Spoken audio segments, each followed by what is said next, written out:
Thank you, Mr. Chairman. Mr. McCormick, I want to come to you. You know, we're working on a surface transportation reauthorization here, and this is something that we in Tennessee really look at as important to economic security, national security, and getting some much needed certainty on infrastructure projects. We're a growing state.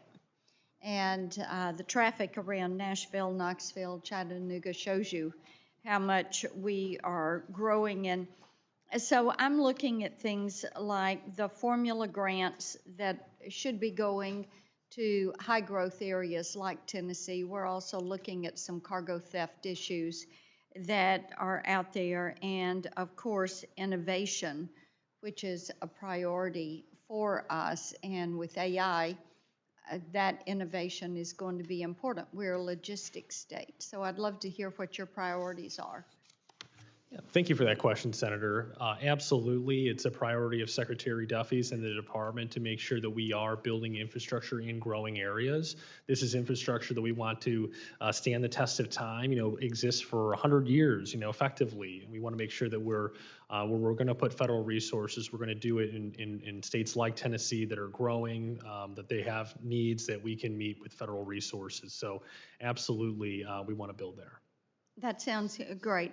One thing, I know that DOT has an advisory committee on human trafficking, and they did a 2024 report and emphasized how the victims of commercial sex trafficking and forced labor are exploited across all modes of transportation.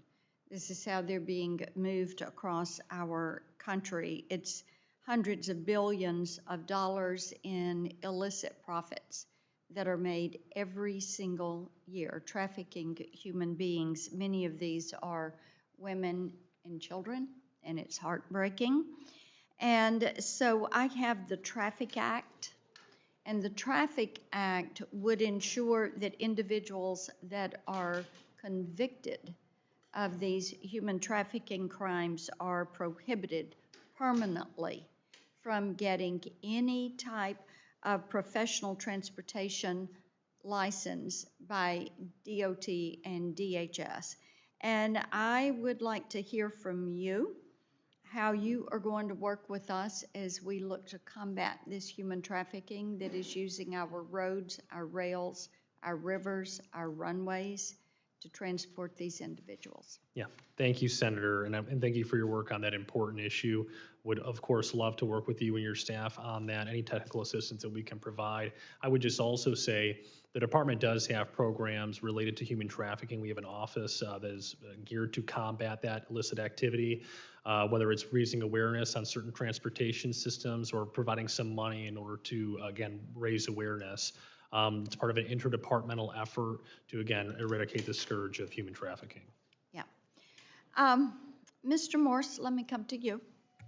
Sounds like you took a little heat earlier in the hearing, but, I think sometimes TDS comes out in full display by some of our friends, but I'd like for you to talk a little bit about some of the real issues that are affecting the aviation sector and also the metro airports and that authority. And I do think that the airports around the nation's capital have some unique issues.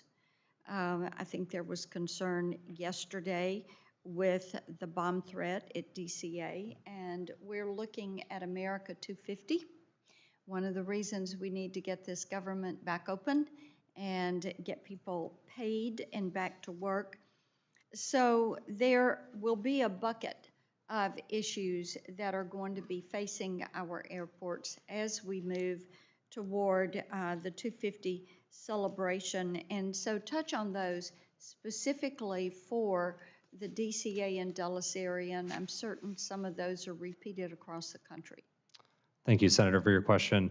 I would like to comment first on your first comment, which is that I was very proud to be a part of the Trump administration and help hire over 3,200 people across the government. I think we broke every record at day 100, day 200, and the amount of people that have been confirmed by this body. So I'm very appreciative for all the senators that, their hard work to support the president's agenda.